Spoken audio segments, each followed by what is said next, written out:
episode 2 of Bloodborne. My name is Mike. I'll be bringing you through this game yet again. So, last time we were here, we went ahead and got a few new weapons, a few items, leveled up with the doll for the first time. And so I think now would be a good time to go and get an armor set so we have a bit more protection. And then after that, we can swing through and kill our first boss. So it'll be pretty exciting.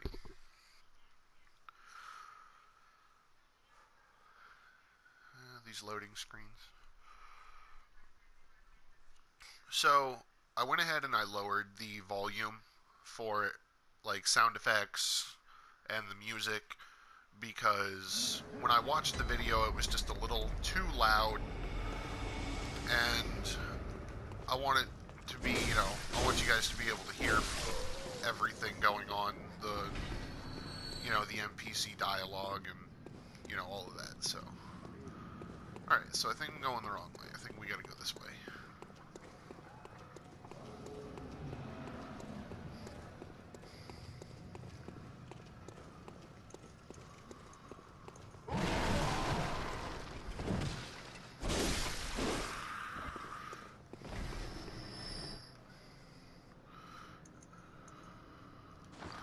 Now, actually, something interesting that you can do here, since you can lock onto this guy, is you can throw a pebble at him. And if you're not stupid like me and you don't fall down, actually, you can get a plunging attack on this guy. But since I'm stupid and I fell down, that's what happened. Alright, so we're going to go ahead and sprint past. So we're not going to kill all of them yet. I know I said in the first episode we're going to, so we are eventually, but not yet. We have places to be and things to get. See that expert bullet dodge, by the way? It was amazing.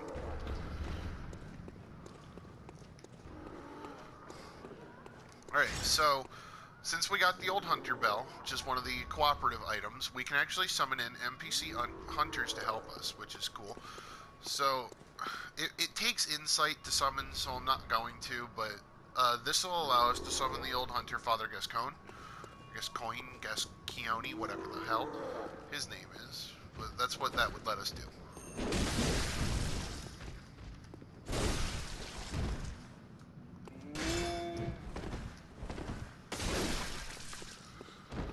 I'll dispatch him fairly easily.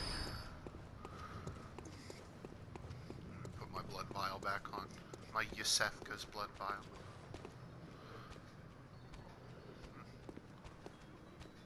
Alright, so I don't know what that was.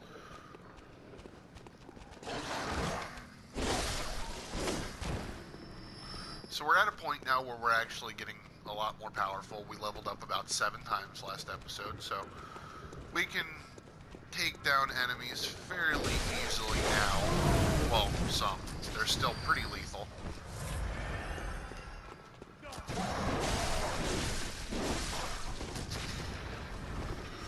Let's bring them down the stairs.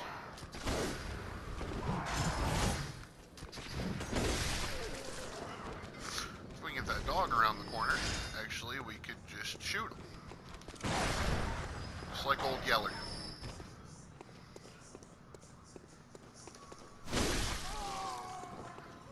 Just like old Yeller. Some more bullets, that's always appreciated. I don't know that I ever read the bullets or the vials, so we're going to have to do that at some point, too. Not right here, though, because as you can see, those two beasts over there would tear us apart. And I really don't even want to fight them just yet, just because they'd probably kill me. But we got some, I think these are pebbles. Yeah, we got some pebbles here, and then actually over here is what leads us to the armor set. You can smash all this way. And there's a ladder here, but you don't suffer fall damage falling from that high, so you can actually just drop down. It's a little faster. This high you do. And then we're going to come over here. We're back down in the sewers, or part of the sewers. And these werewolf guys are here. so we need to be extra careful.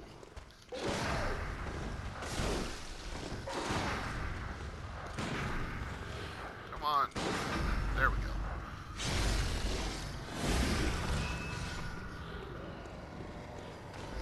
And he dropped us some blood vials, so that was nice. Now, there is another one, so we're going to go ahead and take care of him too. Come on. Come on now. Come on. Bad boy. Hit him with visceral, and oh, he's going to fall before we even have a chance for his item. We're going to be over there eventually.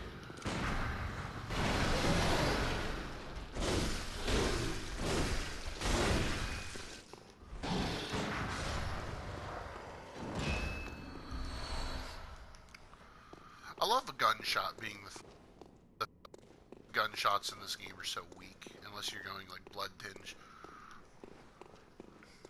So it just feels really good with a gunshot. So now we're gonna drop down here because there's an item, and we want it. The thick cold blood 5. You see that guy standing right over there in the corner? He's guarding our armor set, so we need to take care of him. First, the rats. These things are annoying. And a few crows will also drop down on us, but that's nothing major. They're just crows. They're easily dispatched.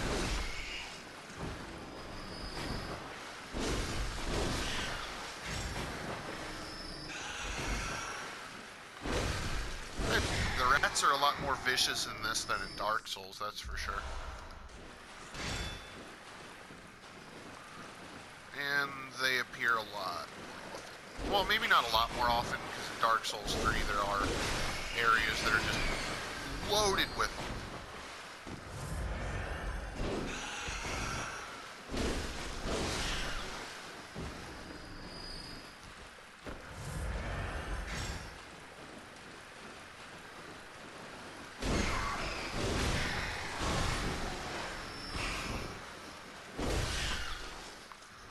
Alright, perfect. So we got all the rats cleared out. Now we can go get our new armor set after we take care of the werewolf guardian, or whatever you want to call him. I sort of consider him a guardian. I mean, he's put there solely to try and impede us getting that item, impede our progress. And he has more health than the rest of his kind, so... Ooh, he gets harder too.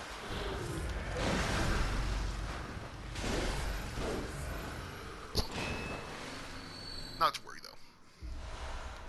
So he did give us 2 blood vials, so that was nice. And now we have our armor set. The hunter attire. So, let's go to display. And I didn't read the first armor set, but hood worn upon awakening to the nightmare of blood and beasts. Perhaps it's weaker.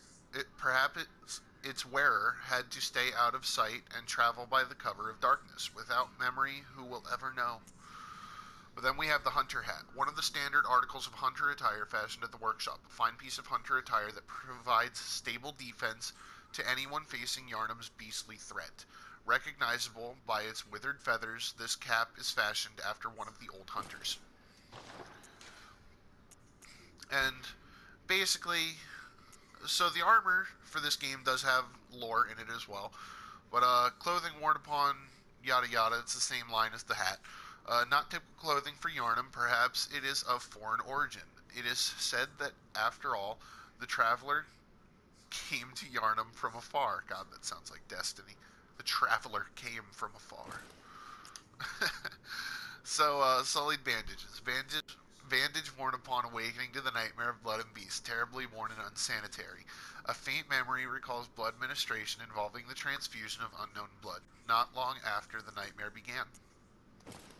And I'll go through and read the hunter attire after. I know I read the hat first, but I'll go through and do that after these. So, not typical clothing for Yharnam, perhaps it is of foreign origin. It is said, after all, the traveler came to Yharnam from afar. So, same as the chest. So I read the hat. One of the standard articles of hunter attire fashioned at the workshop accompanied with a short cape to wipe away blood.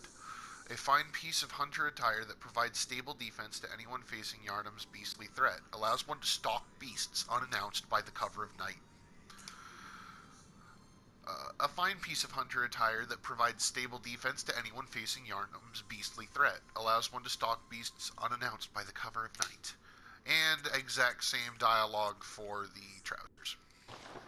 Anyway, now we look like a badass, which is cool.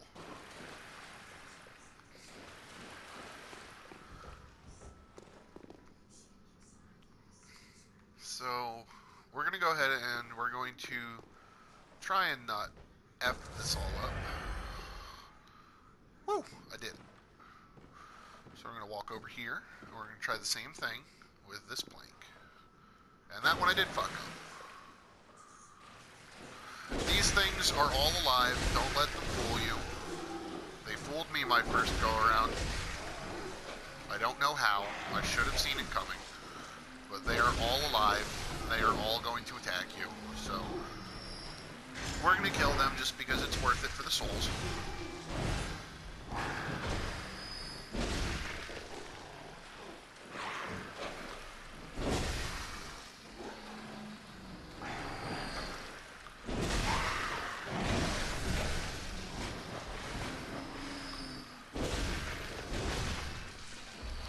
And they're guarding some Quicksilver bullets as well.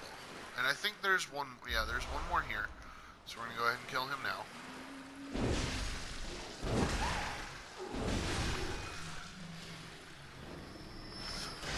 We're going to go back to using the gun and axe. So we're going to climb this ladder. Climb this ladder, and this ladder is really long. I think this is the really long one. Either way. I don't know, it's not a height you'd want to fall from, that's for sure.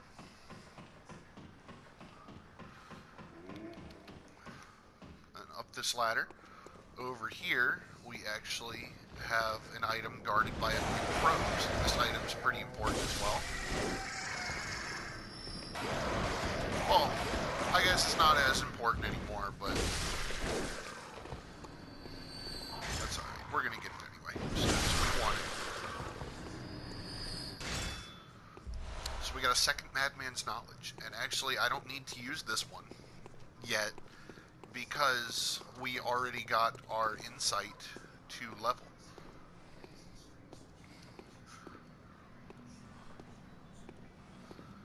So, I think I went over this in the first episode, but if you sneak up on an enemy, just like I did, by walking instead of jogging, you can hold R2 and get a backstab on them.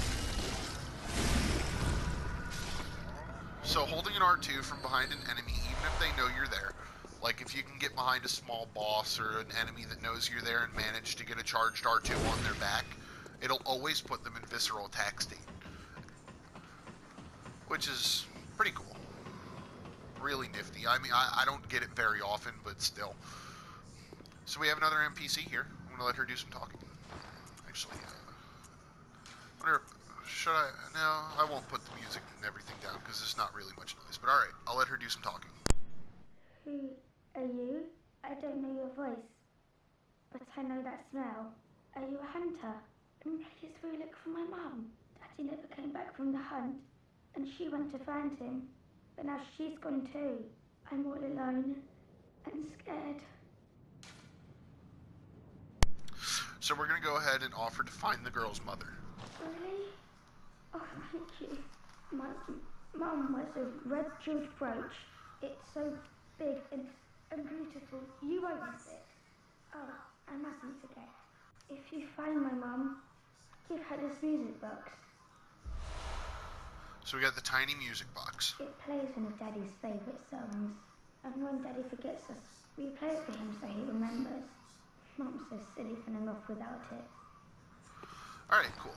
So we're going to talk to her again. My mum wears a red jeweled brooch. It's so big and beautiful. You won't miss it. Oh, and if you find her, give her this music box. Please, I know you can do it. Alright. So now that we got the music box, we're going to go ahead and equip the music box right there. A small music box received from a young Yarnum girl plays a song shared by her mother and father. Inside the lid is a small scrap of paper, perhaps an old message. 2 names can be made out, and Gascoigne. And if you remember that name, that was the hunter that we could summon earlier. Alright, closed by device. So we open this device.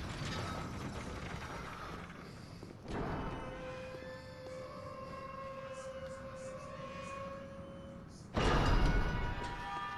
don't know why everything takes ages to open. Okay, so I also told you guys that I would be showing you a cheese factor for the 2 beasts up on this walkway, and I will. We can get to that actually in just a minute. I'd have to run through the whole town again. Yeah, okay. Oh, there was an item over here that I forgot. Oh, how did I forget this? There's a hunter normally, not a hunter, there's a person normally standing right at that gate. Whatever. So here's the summon again, Gascoigne. And actually, since I have the other Madman's knowledge, I'm going to go ahead and use it now. Just to get an extra insight, that way when we go back to the dream, we can level up still. I'm going to summon him.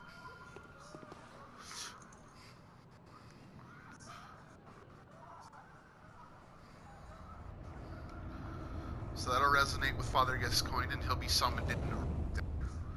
So he's an NPC, and he's actually a pretty cool NPC as well. But so he reacts to the music box in 2 different ways, and the other way I'm not going to spoil just yet. But if you use the music box right now, he will usually laugh at it. Maybe not. Normally he'll laugh at the music box, you know, because he remembers it. Obviously he's connected to it. His name is on the inside.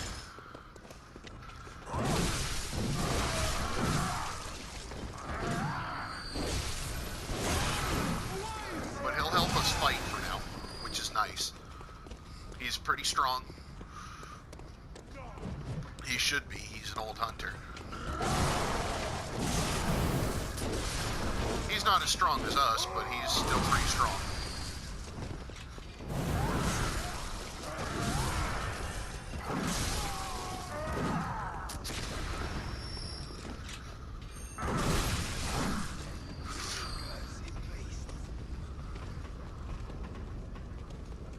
So we got another guy coming up.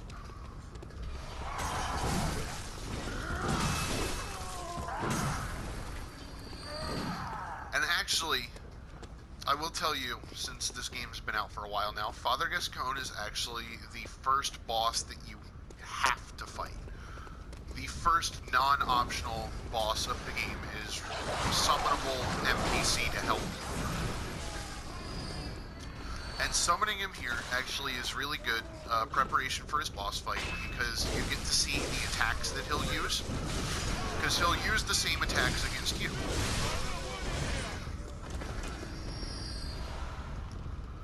And notice, he wields the same weapon as I do, and the same gun.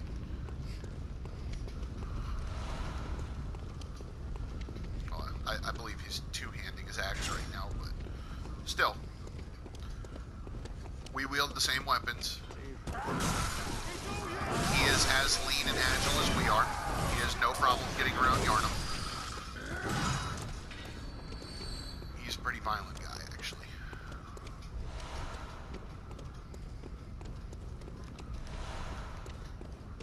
I know I have a bit of a clipping issue with the videos. So, like right before the boss fight, I'm going to go ahead and stop the video and then restart it, so I can just piece these two together. It'll be a lot better. Nope.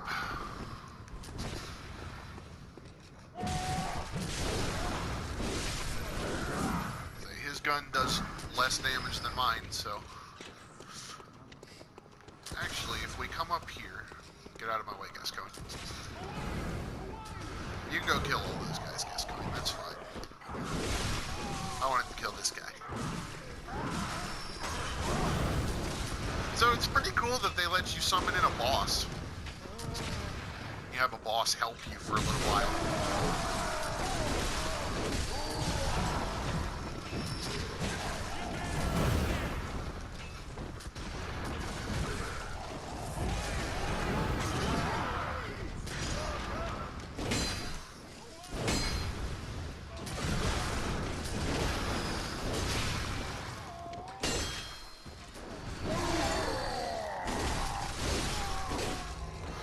Oh, he died. So that's a shame that he died, but it's okay. It won't kill him for the boss fight. We still have to fight him. But, so it's okay. So we actually forgot a guy, and an item, actually. Those are quicksilver bullets over on the carriage, because that was a gunman up there that I just didn't pick up. A little bit of an overkill with that visceral attack since he was already dead. But okay. So there's an item here that we can grab. We're going to. And then there's an item on this carriage, like I pointed out. And these are quicksilver bullets here, guaranteed.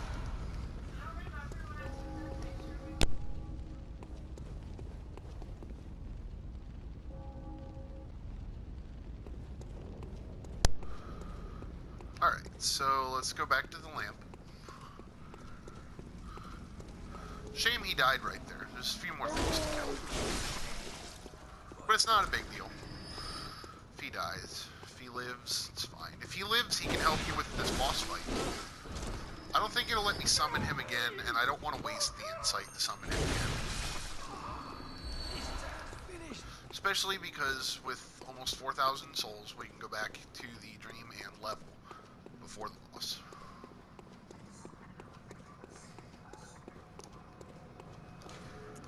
So let's go back to the dream. And I think I'm going to cut out the loading screens. They're not too long. They're not as long as they once were. They used to be like 45 seconds long. Oh, almost forgot. So before we talk to the doll, we're going into the inventory and we're going to use all of our cold. It's about 6,000. Welcome. What is it? Very well. So we got another 4 levels to do. And we're going to put 2 there and 2 there. That sounds good. Strength and vitality. That'd be the most important for now. So we'll deal more damage and we will be able to take a few more hits because our health will be leveled. Let's go back to Central Yarnum. So the cheese factor for these 2 werewolf beasts up on the bridge is actually like, I think it's funny, like really funny, but you'll see. See, if you remember in the first episode, there was that house, that really dark house with the bastard in the wheelchair that, you know, like lets you think that he needs help in this whole scourge, but he doesn't because he's a douchebag and he just wants to shoot you. He's an enemy and he needs to be put down. So we're going to do that.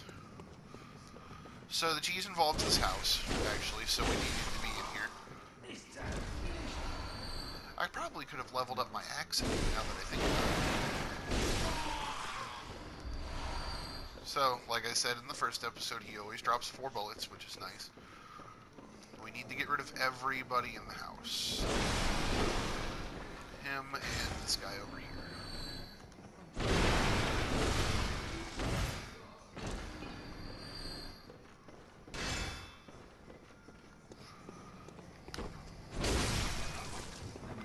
Here, and we can drag these 2 over with us.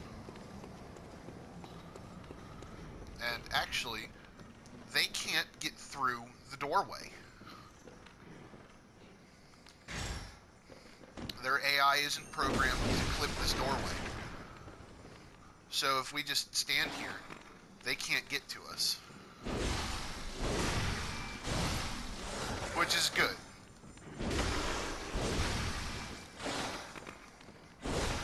See, it looks occasionally like they can get through the door, but they can't. You know what? Let's go for this.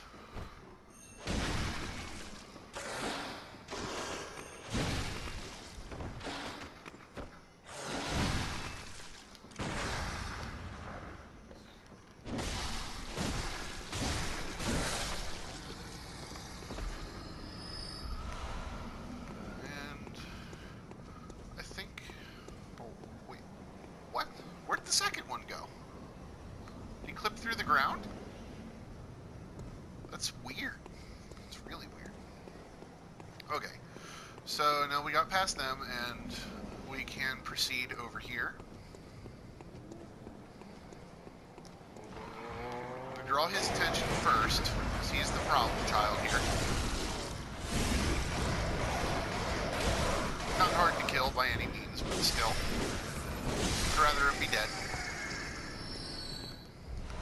And crows normally only drop pebbles. Occasionally they'll drop something else, like a blood vial, but normally it's just pebbles. Alright, you guys. Alright, so I want to make sure that I have enough time to fight the boss, and the boss fight doesn't get clipped out. So as we proceed down this bridge, we're going to see and hear something. As like the coolest entrance ever. The cleric beast is pretty weak to fire, so if we can hit him with an urn and then a Molotov, it should do quite a bit to him. Well, not as much as I'd like, but still.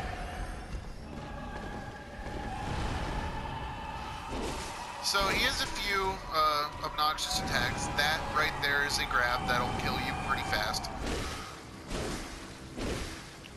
Remember, fighting bosses, always leave yourself enough stamina to get away from them.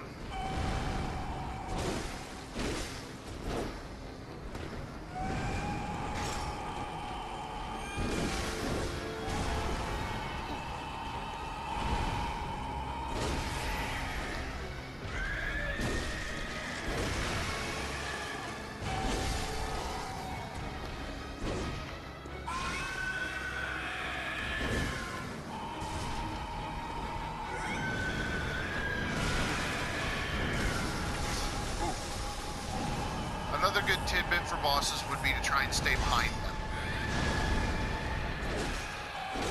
If you can stay out of their range of immediate attacks, you're pretty good.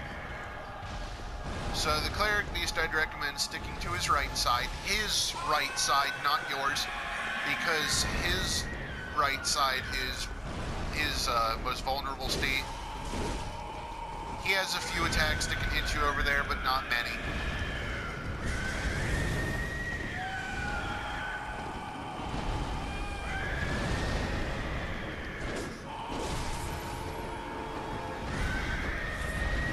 So basically, another thing to keep in mind when fighting bosses is that you always want to give yourself enough space to heal, so the boss can't knock you out of the heal animation or take down all the health that you just healed yourself for.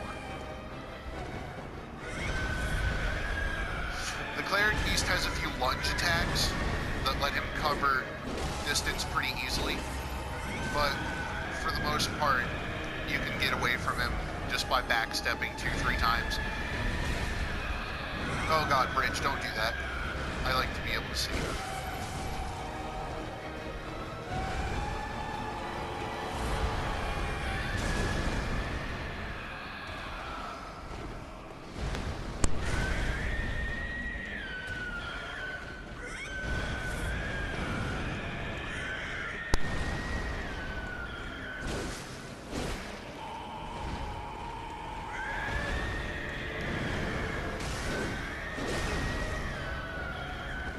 So, you can put bosses in visceral attack state, but you have to pound them for quite a while.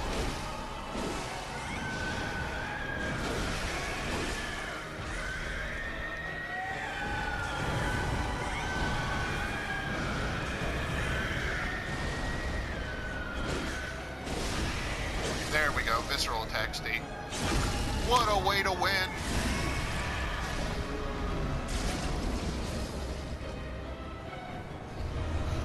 And we got the Sword Hunter badge. And notice now that we have 5 insight, because when you see a boss for the first time, you always get a point of insight, and then you get another 3 when you kill that boss.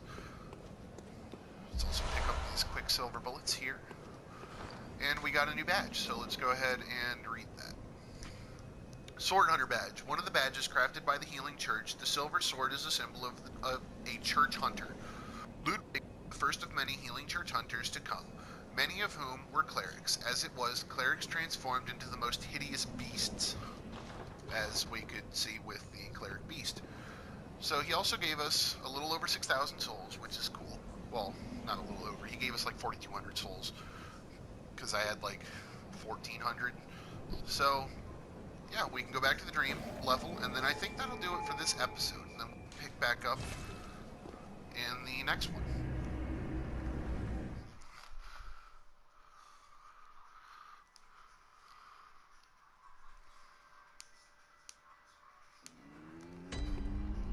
My TV was kind of loud. I really hope you guys couldn't hear any of the music that was going on. I apologize for that. Welcome. Like through my well. microphone. Let me. So we got another 3 levels. Put that to 15, that to 16, and that to 12. That look right? That look good? We're going to put that up to 10, just because I think we need at least 10 for the weapon that I'm going to want to use probably most of the game. Farewell, good hunter. Farewell, good hunter. We're going to come up, speak with Gehrman. This was once a safe haven for hunters. A workshop where hunters used blood to enhance their weapons and flesh. We don't have as many tools as we once did, but you're welcome to use whatever you find. Even the dog, should it please you. Gehrman, you silly old perv. Alright guys, so we got our first set of armor, and we killed our first boss, and we didn't die. Alright. So, I hope you guys enjoyed this episode, and I'll see you on the next one. Later, guys.